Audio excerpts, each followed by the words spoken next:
मंजरी अपने नाम की तरह ही खूबसूरत किंतु बहुत ही गंभीर एवं संस्कारवान लड़की थी। पता नहीं क्यों उसके चेहरे पर हमेशा गुस्सा दिखाई देता था। पहली बार कोई उससे मिले तो उसे घमंडी समझता था। इसी वर्ष उसने कॉलेज में एडमिशन लिया था, जो उसे देखता देखता रह जाता था। लड़के हमेशा इसी फिराक में रहते कि मंजरी से दोस्ती हो जाए, मगर जब उसकी ओर देखते तो उसके चेहरे को देखकर उनकी हिम्मत जवाब देने लगती। धीरे धीरे उसका नेचर सब समझने लगे थे। शालिनी मंजरी की दोस्त बन गई थी। दोनों साथ ही रहते थे और साथ ही घर के लिए निकलते थे। हालांकि लड़कों से भी औपचारिक बातें कर लेती थी, मगर जब सचिन ने शालिनी को मध्यस्थ बनाकर मंजरी को प्रपोज किया तो मंजरी और भी गंभीर रहने लगी। सचिन से हमेशा के लिए बातें करना बंद कर दिया। ऐसा ही कुछ उसने रोहित के साथ भी किया। एक दिन शालिनी ने आखिर पूछ ही लिया कि मंजरी, तुम इतना आकड़ के साथ क्यों रहती हो? किसी लड़के से बात करना कोई गलत तो नहीं है? और यदि किसी ने तुम्हें प्रपोज भी कर दिया तो उसे समझाकर मना भी तो कर सकती हो, किंतु तुम तो हमेशा के लिए बात करना बंद कर देती हो। और सचिन बुरा लड़का नहीं है। तुम हो ही इतनी सुंदर और प्यारी कि किसी का भी दिल आ जाए। सचिन से दोस्ती तो रख ही सकती थी। यह सारी बातें सुनकर मंजरी की आंखों में आंसू आ गए, जिन्हें वो शालिनी से छुपाने की असफल कोशिश करने लगी। ये देखकर शालिनी भी सकपका गई। तुरंत ही वो मंजरी से माफ़ी मांगने लगी। मंजरी, सॉरी, मेरा मकसद तुम्हारा दिल दुखाने का नहीं था। मुझे नहीं पता था कि तुम्हें इतना बुरा लग जाएगा। मंजरी शालिनी की ओर एकटक देखने लगी और बोली, नहीं Shalini, please don't say sorry, it's not your mistake. मेरी ही लाइफ कुछ ऐसी रही कि मैं ऐसी हो गई हूँ। मेरी माँ का देहांत बचपन में ही हो गया था। मेरी एक बहन और एक भाई भी हैं और मैं घर में सबसे बड़ी हूँ। पता नहीं कब जिम्मेदारियों ने मुझे घेर लिया और मैं बचपन में ही बहुत बड़ी हो गई। ना मैंने अपना बचपन जिया, ना ही कॉलेज में आने की खुशी मनाई, ना ही कोई ख्वाब देखती हूँ। बस हमेशा ही बड़ी बहन बनाम माँ का रोल निभाती रहती हूँ। हमेशा ही इस बात का ध्यान रहता है कि मुझसे ऐसी कोई गलती ना हो जाए जिसका अनुसरण मेरे भाई बहन भी कर लें। बचपन से ही घर की जिम्मेदारियां अपने ऊपर ले लीं।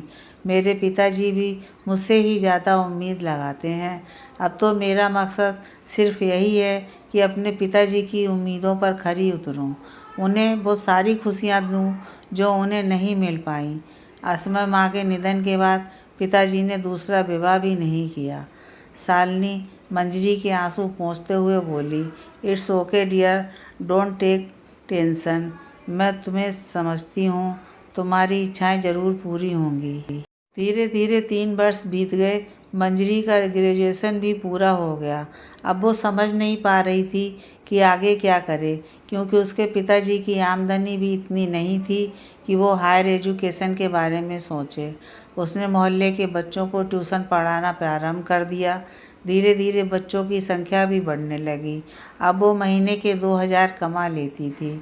उसका आत्मविश्वास भी बढ़ गया था। उस समय कंप्यूटर का दौर था। कंप्यूटर के कई सारे कोर्स चल रहे थे। उसने मन में भी 1 साल का कंप्यूटर कोर्स करने का विचार आया, किंतु कंप्यूटर कोर्स की फ़ीस 12,000 थी, जो उसके लिए बहुत अधिक थी। उसने हिम्मत नहीं हारी। उसने कुछ सोचा और कंप्यूटर सेंटर के निदेशक से मिलने जा पहुंची और उनसे निवेदन किया कि वो उसे फ़ीस मंथली इंस्टॉलमेंट में भुगतान करने की परमिशन दे दें। निदेशक ने उसकी मार्कशीट को देखकर उसे शायद मंथली फ़ीस देने के लिए हामी भर दी। मंजरी की खुशी का ठिकाना ही नहीं था। अब वो सुबह 4 बजे उठती, सब लोगों का खाना बनाकर और घर के काम निपटाकर 9 बजे कंप्यूटर सेंटर पहुंच जाती। उसने वह कोर्स बहुत ही मन लगाकर पूरा किया। संस्था के निदेशक उसका प्रदर्शन देखकर बहुत ही खुश थे। उन्होंने मंजरी को उन्हीं की संस्था में काम करने का ऑफ़र दे दिया, जिसे मंजरी ने सहज स्वीकार कर लिया। अब मंजरी वो मंजरी नहीं थी। धीरे धीरे उसके व्यक्तित्व में भी निखार आ गया था। एक दिन संस्था के निदेशक ने मंजरी को अपने केबिन में बुलाया और कहा कि हमारी एक बीमा कंपनी से डील हुई है। वहाँ के सारे कर्मचारियों को कंप्यूटर ऑपरेट करना सिखाना है और मैं ये जिम्मेदारी तुम्हें सौंपना चाहती हूँ। मंजरी ने खुशी खुशी इस जिम्मेदारी को स्वीकार कर लिया। आज बीमा कंपनी के कर्मचारियों का कंप्यूटर कोर्स का पहला दिन था। कुछ कर्मचारी 40 वर्ष से अधिक के थे, थोड़े नर्वस थे कि पता नहीं वो कैसे कंप्यूटर सीख पाएंगे। तभी उनकी शिक्षिका ने क्लास में प्रवेश किया। मंजरी ने बहुत ही प्यार और रिस्पेक्ट के साथ उन्हें पढ़ाना शुरू किया। उसकी कोशिश यही थी कि सभी को सहज महसूस करा सके। पढ़ाते पढ़ाते उसे ऐसा महसूस हुआ कि कोई नज़रें उसे घूर रही हैं। जैसे कि उसका ध्यान उस तरफ गया, वो सकपका गई।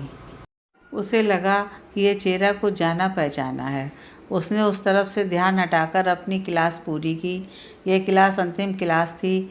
इसके बाद वो घर चली गई। खाना खाकर वह सोने के लिए चली गई। लेटे लेटे उसे उस व्यक्ति की याद आई जो उसे एकटक देखे जा रहा था। अचानक उसे याद आया कि अरे, वह तो सचिन था। कितना बदल गया है।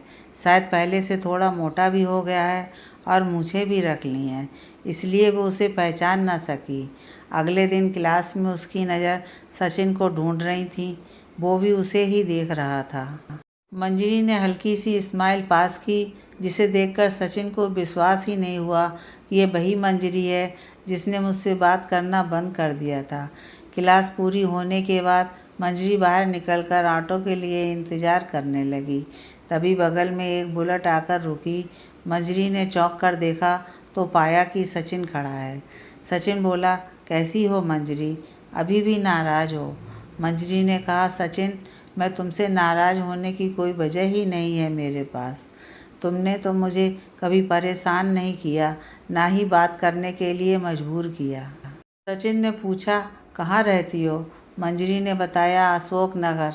सचिन बोला, अरे वाह, ये तो बहुत ही अच्छा। बोला, मेरे घर के रास्ते में ही पड़ेगा, चलो मैं तुम्हें छोड़ देता हूँ। मंजरी ने मना किया, किंतु सचिन के आग्रह को भी वो ज़्यादा देर नहीं टाल सकी। अब तो ये नियम बन गया था। सचिन रोज़ उसे घर छोड़ता। रास्ते में बात करते हुए टाइम कैसे निकल जाता पता ही नहीं चलता। मंजरी के पिताजी ने भी 4-5 बार देखा कि मंजरी को कोई छोड़ने आता है। उन्हें लगा कि शायद मंजरी उस लड़के को पसंद करती है। एक दिन उन्होंने मंजरी से आखिर पूछ ही लिया कि क्या तुम उस लड़के को पसंद करती हो? यदि ऐसा है तो मुझे कोई ऐतराज़ नहीं। मंजरी ज़ोर से हंसने लगी। बोली, पिताजी, आप भी कैसी बातें करते हैं। वो सिर्फ मेरा दोस्त है, कॉलेज में भी साथ पढ़ता था। इस तरह बात आई गई हो गई। 1 माह बीत चुका था। बीमा कंपनी का कोर्स पूरा हो गया था। सभी ने मिलकर मंजरी को एक तोहफ़ा दिया। अगले दिन मंजरी को कुछ अधूरा सा लग रहा था। अब उसे ऑटो से ही अकेले घर जाना था। खैर, इस तरह ही 1 हफ्ता बीत गया। अगले दिन अचानक से उसके बगल में एक कार आकर रुकी। दरवाज़ा खुला तो देखा सचिन था। आओ, मैं तुम्हें घर छोड़ देता हूँ। मंजरी भी कार में बैठ गई। क्या नई कार खरीदी है? मंजरी ने पूछा। हाँ, बस शोरूम से आज सुबह ही उठाई है। तुम इस कार में बैठने वाली पहली दोस्त हो, मुस्कुराते हुए सचिन ने कहा। मंजरी भी जवाब में मुस्कुरा दी। सचिन कार बहुत ही धीमे चला रहा था। सोच रहा था कैसे बात शुरू करूं, कहीं मंजरी नाराज़ ना हो जाए। हिम्मत करके उसने आखिर पूछ ही लिया। मंजरी, एक बात पूछूं? बुरा तो नहीं मानोगी? पूछो, मंजरी बोली। तुमने अभी तक शादी क्यों नहीं की? मंजरी ने ठंडी आह भरी मगर कुछ ना बोली। सचिन ने फिर पूछा, प्लीज़ बताओ ना। मंजरी बोली, सचिन, अभी मुझे और भी कई जिम्मेदारियां पूरी करनी है। भाई का ग्रेजुएशन चल रहा है और छोटी बहन की शादी भी करनी है। पहले इन जिम्मेदारियों से मुक्त हो जाऊं, फिर सोचूंगी। सचिन शांत रहा। कुछ देर बाद बोला, मंजरी, क्या मैं तुम्हारी जिम्मेदारी शेयर कर सकता हूँ?